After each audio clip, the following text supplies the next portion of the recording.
Descartes est le partisan du libre arbitre. Si vous lisez le discours de la méthode, vous avez une très belle image au livre 3 qui nous fait comprendre au fond ce que Descartes entend par le libre arbitre. Descartes prend l'exemple d'un voyageur égaré au milieu d'une forêt. Il n'a aucun moyen de savoir dans quelle direction il doit marcher pour sortir, ne pas mourir de faim et de soif au cœur de cette forêt, ce qui n'est pas une situation très enviable.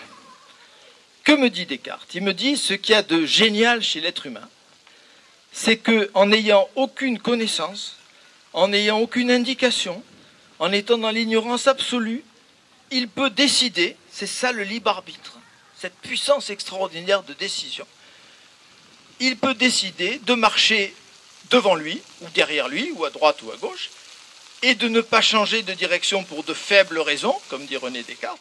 Autrement dit, je choisis arbitrairement une direction, je m'y tiens, et Descartes dit, il y a des chances qu'en procédant ainsi, j'aboutisse dans un lieu où je serai plus à l'aise qu'au milieu de cette forêt où je vais mourir de faim et de soif. Bien.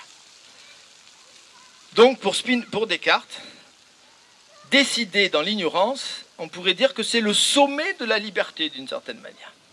C'est la preuve extrême de la liberté humaine. Alors que quand j'ai un savoir, ce savoir m'influence et je suis peut-être un peu moins libre. Bon.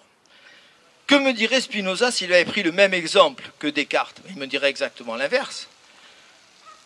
Qu'est-ce que c'est qu'être libre? Être libre, c'est avoir une information, c'est avoir une carte, c'est avoir une boussole, c'est avoir un GPS.